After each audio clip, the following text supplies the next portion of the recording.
Manoj pharmacy. आज हम लोग टॉपिक डिस्कस करेंगे। कल हम नेक्स्ट वीडियो में नर्वस सिस्टम के बारे में पढ़ लिए थे, ब्रेन के बारे में, यानी सीएनएस हम लोग का पूरी तरीके से खत्म हो गया था।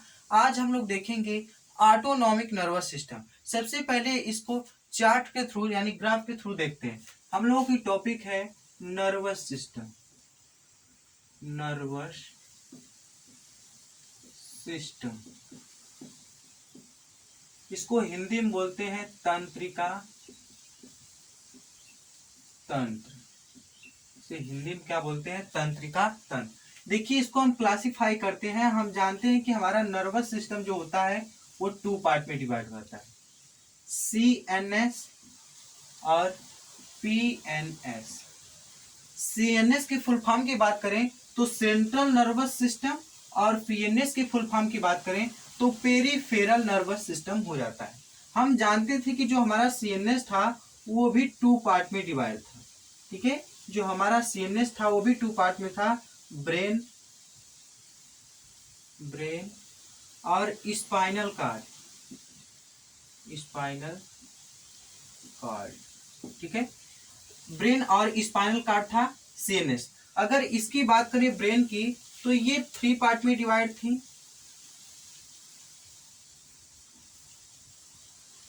Fore brain, mid brain, hind brain.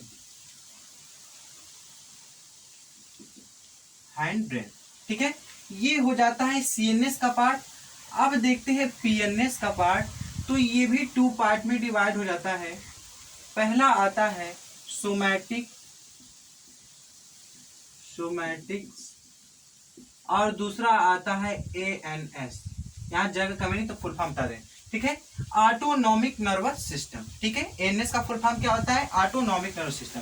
अब autonomic nervous system two part में डिवाइड होता है,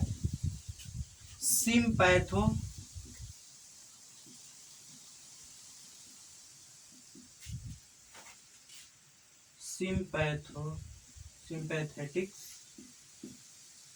नर्वस सिस्टम, और एक होता है पैरासिम्पैथेटिक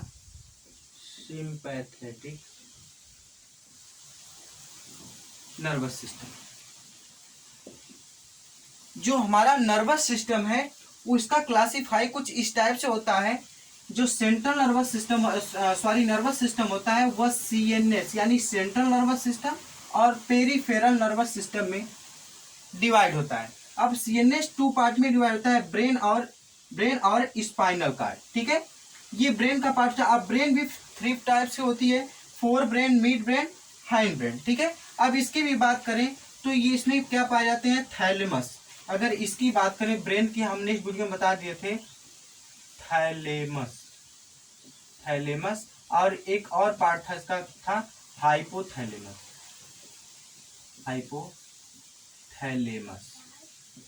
ठीक है, हाइपोथैलेमस। ये टू पार्ट में डिवाइड था, थैलेमस और हाइपोथैलेमस। अगर ब्रेन की बात करें, ये मिड ब्रेन जो फोर ऑप्टिक्स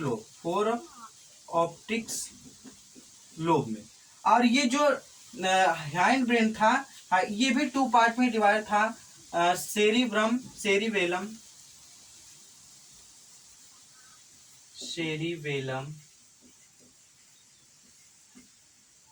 ठीक है, ये इतने पार्ट में डिवाइड था। ये पूरी तरीके से जाता है ब्रेन का पार्ट। ठीक है, लेकिन पीएनएस यानी पेरिफेरल नर्वस सिस्टम की बात करें तो सोमैटिक्स और ऑटोनॉमिक नर्वस सिस्टम, और autonomic nervous system two part में डिवाइड था, सिंपैथेटिक्स नर्वस सिस्टम और पैरासिम्पैथेटिक्स नर्वस सिस्टम।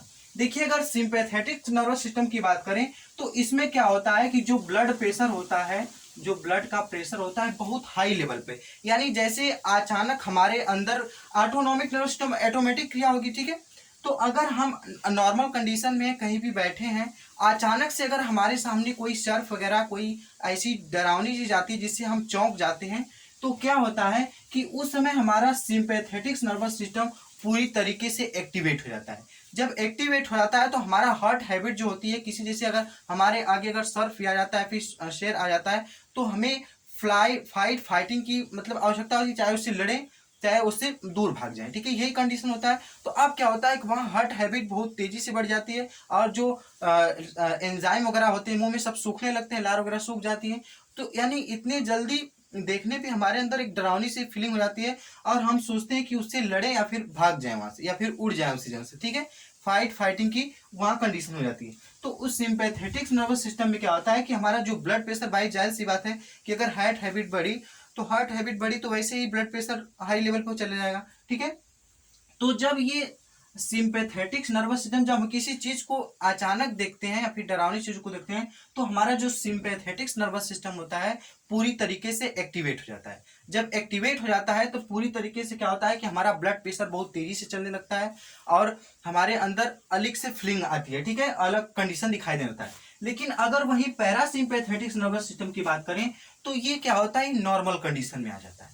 जैसे हम उस समय हमारे सामने कोई शर्फ वगैरह शेर ही आए तो उस समय हम डर गए, हमारा हार्ट हैबिट बढ़ गई, ब्लड प्रेशर भी इंक्रीज हो गया, पूरी तरीके से चल रहा है तेजी गति से, ठीक है। लेकिन कुछ ही टाइम बाद जब वो शेर दूर चला जाता है फिर हम देख लेते हैं उसको, तब हमारे अंदर धीरे धीरे रिलैक्स फील आ जाता है, हम रिलैक्स फील आने लगता है और उसी चीज को हम नॉर्मल कंडीशन में आ जाते हैं, देखते हैं। तो यानी जब हम पूरी तरीके से कोई डरावनी चीज देखें, जब हमारा ब्लड प्रेशर हाई लेवल पे रहा तो उसे हम कहते हैं पैरासिम्पैथेटिक नर्वस सिस्टम हमारा एक्टिवेट हो जाता है। और पैरासिम्पैथेटिक्स में क्या होता है कि पूरी तरीके से उसमें रिलैक्स मूड में चला जाता है, ठीक है। जो आंख की जो आंख कॉन्ट्रैक्ट हुई थी पूरी तरीके से खुली हुई थी सिंपैथेटिक्स में, और पैरासिम्पैथेटिक्स में नॉर्मल कंडीशन में आएगी। तो इसमें हम यही समझाना चाह रहे थे कि जो हमारा सिंपैथेटिक्स और पैरासिम्पैथेटिक्स में यह अंतर होता है कि सिंपैथेटिक्स में हमारे बॉडी में मतलब अचानक से एक्टिविटियां होने लगती है, यानी ब्लड प्रेशर इंक्रीज हो जाना। और पैरासिम्पैथेटिक कंडीशन में क्या होता है कि हमारे बॉडी का जो ब्लड प्रेशर है वो डिक्रीज हो जाना, ठीक है। तो ये होता है। अब हम इसको कई वीडियो में क्लासीफाई किए। तो जैसे नर्वस सिस्टम हमारा 2 पार्ट में डिवाइड था, सीएनएस और पीएनएस, यानी सेंट्रल नर्वस सिस्टम और पेरिफेरल नर्वस सिस्टम। सीएनएस हमारा 2 पार्ट में डिवाइड था, ब्रेन और स्पाइनल कार्ड, ठीक है। जो स्पाइनल कार्ड होती है वो वर्टिब्रल कॉलम में होती है पूरी तरीके से, और उसी के बीच में, क्योंकि इसी से स्पाइनल कार्ड के द्वारा ही ब्रेन हमारा अटैच रहता है, तो हम किसी चीज को सेंसेशन के थ्रू हम पूरी तरीके से पता लगा सकते हैं कि हमारा कौन सा हमारे बॉडी में क्या एक्टिविटी हो रही है, क्या क्या हो रहा है, सब कुछ सबका कंसेशन ही स्पाइनल कार्ड से जुड़ा होता है, ठीक है। तो उसके बाद ब्रेन की बात करें तो भी 4 टाइप्स की होती है, 3 टाइप्स की होती है, fore brain, mid brain, hind brain. अगर फोर ब्रेन की बात करें तो 2 पार्ट में डिवाइड था, थैलेमस और हाइपोथैलेमस। हमने कल ये चर्चा किया था नेक्स्ट वीडियो में कि हमारे अंदर भूख प्यास कैसे लगती है, हाइपोथैलेमस की वजह से हमारे अंदर जो भी एक्टिविटियां होती हैं, यानी सब कुछ डिटेल्स में वहाँ बताए हैं, ठीक है। और मिड ब्रेन की बात करें तो 4 ऑप्टिक्स लोब पाए जाते हैं, और हाइंड ब्रेन की बात करें से मेडुला ऑब्लोंगाटा और उसके बाद सेरिबेलम पाया जाता है, ठीक है। तो ये इसका क्लासिफिकेशन हो जाता है। अगर सोमैटोस्टैटिक तो सिंगल होता है, लेकिन ऑटोनॉमिक नर्वस सिस्टम होता है वो 2 पार्ट में डिवाइड होता है, सिंपैथेटिक और पैरासिम्पैथेटिक। अक्सर एग्जामिनेशन में इस नर्वस सिस्टम पूछता है तो हमें पूरी तरीके से क्लासिफाई करके एक एक के बारे में डिस्कस करना होता है कि आखिरकार होता क्या है। तो आप लोग बिल्कुल ऐसे अगर ये चार्ट समझ में आ जाएगा तो बिल्कुल आपको नर्वस सिस्टम पढ़ने की जरूरत नहीं है, ठीक है। तो देखिए इसमें एग्जामिनेशन में अगर डी फार्मा एग्जामिनेशन में डिफरेंस पूछ देता है, व्हाट इज डिफरेंस बिटवीन सिंपैथेटिक्स और पैरासिम्पैथेटिक्स, तो इसमें यही कंडीशन डिफरेंस हो सकता है। सबसे बड़ा डिफरेंस तो यही होगा कि सिंपैथेटिक्स नर्वस सिस्टम में क्या होता है कि हमारा ब्लड प्रेशर जो होता है इंक्रीज हो जाता है, और पैरासिम्पैथेटिक्स में क्या होता है हमारा ब्लड प्रेशर डिक्रीज हो जाता है, ठीक है। तो ये होता है पूरी तरीके से क्लासिफिकेशन नर्वस सिस्टम का। इसी तरह से वीडियो में बने रहिए, हम सबका स्टेप बाय स्टेप, चाहे वह